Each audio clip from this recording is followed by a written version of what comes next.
राधे राधे दोस्तों। तो जैसा कि आप सभी देख सकते हैं, इस समय गोधूली का बेला हो चुका है और आज का मेरा जो वीडियो है हम सभी महिलाओं के लिए बहुत ही यूज़फुल हो सकता है। मेरी बहुत सी बहनें ये पूछ रही थी कि दीदी गोधूली बेला का समय कब से कब प्रारंभ होता है, इसके बारे में ज़रा बताइएगा। और इस गोधूली बेला में कौन कौन से कार्य हैं जो हमें वर्जित हैं, नहीं करने चाहिए, और कौन से ऐसे कार्य हैं जिसको करके हम माँ लक्ष्मी की कृपा पा सकते हैं। और मेरे पीछे आप देख सकते हैं कि अभी एकदम जस्ट गोधूली बेला हो गया है। जैसा कि आप सर्दियों में कुछ और होता है और गर्मियों में कुछ और होता है, तो ये तो समय सारणी के हिसाब से आप देख सकते हैं कि हम जैसे ठंडियों में कौन कौन से ऐसे कार्य हैं जो हमको गोधूली बेला में नहीं करना चाहिए, जिससे हमारे घर की सकारात्मक ऊर्जा ख़त्म हो जाती है और कहीं न कहीं हमारे घर की सुख शांति भी भंग होने लगती है। तो बस यही सब है आज छोटी छोटी जानकारी जो आप लोगों के साथ शेयर करेंगे। वीडियो अच्छा लगेगा तो वीडियो को हम सभी बहनें हमारी सभी अपनी सखी सहेलियों में शेयर करें, ताकि क्योंकि जो महिलाएं होती हैं घर की लक्ष्मी होती हैं, वही ही घर को सजाती संवारती हैं। तो बहुत सी बहनें ऐसी मिलती हैं जो खास करके गोधूली बेला का उनको नहीं पता रहता है कि कौन कितने समय से कितने समय तक गोधूली बेला रहता है। तो आपको बता दें कि ठंड में कुछ और समय होता है, गर्मियों में कुछ और समय होता है। तो मीडिया के ज़रिए सभी सब कुछ पता है सबको। तो आप समय देख लीजिए कि गर्मियों में सूर्यास्त का समय क्या है और ठंड में सूर्यास्त का समय क्या है।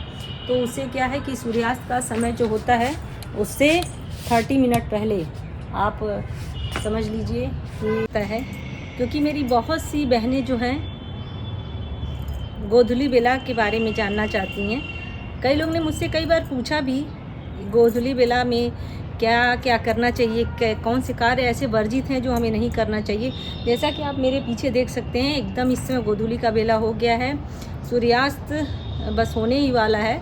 जैसे बहुत लोगों के मन में ये शंकाएं रहती हैं कि भी सूर्यास्त से, जैसे ठंडियों में तो सूर्यास्त लगभग आपका 5 सवा 5 के आसपास हो जाता है, जल्दी दिन छोटा होता है, रातें बड़ी होती हैं। और उसी हिसाब से गर्मी में देखेंगे आप तो गर्मियों में दिन बड़ा होने लगता है। जैसे का इस समय का महीना है जो मई जून जुलाई का महीना होता है, इसमें दिन काफ़ी बड़े होने लगते हैं, रातें छोटी होने लगती हैं। क्योंकि इस समय जो सूर्योदय का समय होता है लगभग कि 6 के बाद ही होता है। अब इस समय का समय है जो, जैसा कि आप लोग देख रहे हैं कि इस समय भी हम वीडियो बना रहे हैं, लगभग 6:30 होने वाला है और अब जाके सूर्यास्त आपको हल्का हल्का भी रोशनी दिख रहा होगा। तो ये समय जो होता है बड़ा ही हमारे सनातन धर्म में इस गोधूली बेला का समय बड़ा ही महत्वपूर्ण बताया गया है पूजा पाठ आदि कर्म करने के लिए। तो जब जैसे कि आपको पता है कि सर्दी के समय में यह 7 अगर पौने 7 पे सूर्यास्त हो रहा है तो उसके पहले आप आधा घंटा पहले मान लीजिए कि गोधूली बेला प्रारंभ हो जाता है। और गर्मियों का सीज़न है तो नहीं, ठंड में तो 5:15 मान लीजिए, लेकिन गर्मियों में ये पौने 7 के बीच में, जैसे अभी हल्की फुल्की आपको अब जाके अस्त होना प्रारंभ हुए हैं सूर्य देवता। तो गर्मियों में तो आपको 6:30 से 7 के बीच मान लीजिए कि गोधूली का समय रहता है, एकदम 6:15 समझ लीजिए।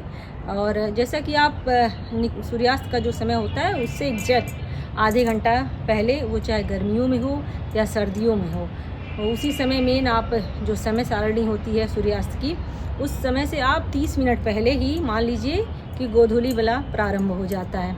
तो उस समय ये तो हो गया कि कब से कब तक का गोधूली बेला होता है। जैसे कि सूर्यास्त के 30 मिनट पहले और सूर्यास्त के 30 मिनट बाद तक उसको माना जाता है। इस समय आप घर में पूजा पाठ अपने विधिवत करें। जो हमारी बहनों के मन में बहुत सा ये होता है कि जो शाम के समय दीपक निकाला जाता है माँ लक्ष्मी का, तो उस समय ये गोधूली बेला में निकालें या गोधूली बेला जब थोड़ी और हो जाती है, ज़्यादा अंधेरा हो जाता है तब निकालें। तो मेन इसका क्या है कि जब सूर्यास्त होने लगता है और जैसे कि दिन में जब उजाला दिन का उजाला कम होने लगता है और अंधेरा छाने लगता है मेन उसी समय। अब जैसे कि इसके अभी 5 मिनट बाद ही मैं भी घर का दीपक जो है बाहर का सबसे पहले दीपक जलाती हूँ, उसके बाद से घर में पूजा पाठ करती हूँ। तो यही समय गोधूली का बेला है जो बहुत ही महत्वपूर्ण है। तो इस समय सबसे पहले आप अपने घर के द्वार पे, अब तो सभी बहनों की यह जानकारी हो गई है कि माँ लक्ष्मी का दीपक सबसे पहले निकलता है। तो इस गोधूली बेला में ही पहले अपने घरों से सभी लोग अब तो सरसों के तेल का दीपक एक जला के सबसे पहले बाहर जैसे ही गोधूली बेला प्रारंभ होता है तो निकालते हैं। और दूसरी बात ये है कि कौन कौन से कार्य हमें गोधूली बेला में नहीं करने चाहिए जिससे कि हमारे घर की सुख शांति भंग होती है, सकारात्मक ऊर्जा ख़त्म हो जाती है। इन सब चीज़ों से बचना चाहिए। जैसे कि गोधूली बेला में सोना नहीं चाहिए, किसी को भी घर में सोना नहीं चाहिए। बाई चांस अगर तबीयत ख़राब है या और कोई अन्य कारण है, वीकनेस है, कुछ भी थोड़ी दिक्कतें हैं ज़्यादा, तब वो आदमी आराम कर सकता है। लेकिन वो हो सके तो वो भी अगर उठ के बेड पे ही बैठ जाए जिस समय दिया बाती हो रहा है तो वो और अच्छा है। और तीसरी बात ये है कि कौन कौन से कार्य इस समय हमको करना चाहिए जिससे कि माँ लक्ष्मी की कृपा हमें मिले और हमारे घर में सकारात्मक ऊर्जा का प्रवेश हो। तो सबसे पहले तो जैसे ही आपको बताया कि गोधूली की बेला जब होती है तो सबसे पहले आप गर्मियों का सीज़न है तो आप स्नान भी कर सकती हैं। मेरा तो जैसे का रोज़ का नियम है कि मैं शाम को नहाने के बाद ही माँ का पूजा पाठ करती हूँ। वो भी स्नान करने का समय भी पहले ही रखें। गोधूली बेला में एकदम स्नान भी ना करें। जैसे कि अगर 6:15 से गोधूली बेला स्टार्ट हो जा रही है, प्रारंभ हो जा रहा है, तो आप उसके पहले ही स्नान कर लें, उसके बाद से आप पूजा पाठ करें। और जैसे गोधूली बेला में भोजन भी नहीं करना चाहिए, कुछ खाना पीना नहीं चाहिए। बूढ़े और बच्चों की बात अलग है, बूढ़े और बच्चे दोनों एक समान होते हैं, उनके लिए कोई या परहेज नहीं होता है। लेकिन जो स्वस्थ हैं, जिनको पूजा पाठ करना है, खास करके घर की महिलाएं, घर की लक्ष्मी होती हैं, वो लोग इस बात का ध्यान दें कि इस गोधूली बेला में किसी प्रकार का भोजन इत्यादि न खाएं और उस समय गोधूली बेला प्रारंभ होने के पहले ही स्नान कर लें। उसके बाद सबसे पहले घर का जो माँ लक्ष्मी का दीपक होता है उसको पहले बाहर निकालें। उसके बाद से उस आधे घंटे में अपने पूजा घर में भगवान को भोग लगाएं, भगवान का कुछ देर चालीसा, जो भी आप चालीसा पूजा पाठ करते हैं वो करें। हो सके तो प्रभु का आरती करें। अब तो हमारे सनातन धर्म और सभी ऋषि मुनि और जो भी कथावाचक लोग हैं वो लोग बताते हैं कि ये गोधूली बेला के समय में जितना हो सके आप पूजा पाठ जब तक करें। यह दिनचर्या जो है वो बहुत ही अच्छी होती है। जिनके घरों में गोधूली बेला में शाम इस गोधूली बेला के समय दीपक जलाया जाता है, आरती होती है, भगवान को भोग लगाया जाता है या तो संकीर्तन किया जाता है, उनके घर में माँ लक्ष्मी की कृपा बहुत बनी रहती है और सकारात्मक ऊर्जा का प्रवेश भी होता है। तो आप वो देख सकते हैं कि ये जो हम वीडियो बना रहे हैं इसमें बिल्कुल गोधूली का बेला है। और खैर मेरे घर से तो बहुत अच्छा व्यू भी दिखता है। सामने उधर भोले बाबा का मंदिर भी है, आप लोगों को दिखा देते हैं। देखिए यहाँ से आपको वो देखिए शाम का एकदम समय हो गया। ये महादेव का मंदिर है, आप यहाँ से देख सकते हैं। मैं प्रतिदिन इस मंदिर में जाती हूँ। तो आज का यह वीडियो यही है कि घर की महिलाएं हो सकें तो इस गोधूली बेला में आप जितना हो सके पूजा पाठ करें।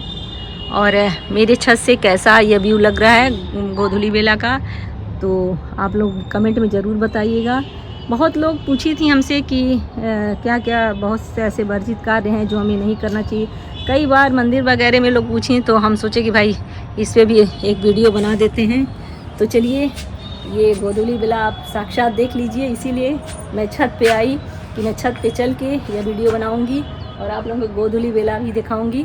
तो वीडियो अच्छा लगे तो लाइक करिएगा और सभी बहनों में शेयर करिएगा और कमेंट में कम से कम राधे राधे या जय माता दी अवश्य लिखिए। और हमेशा आपका सपोर्ट मिलता रहे और मेरी इस धार्मिक यात्रा से आप लोग भी जुड़ें। और सूर्य देवता अब अस्त हो चुके हैं तो मैं भी अपनी वाणी को विराम देती हूँ क्योंकि मुझे भी अब चलना है नीचे पूजा पाठ करने। तो मिलते हैं आप सभी को नेक्स्ट ब्लॉग में।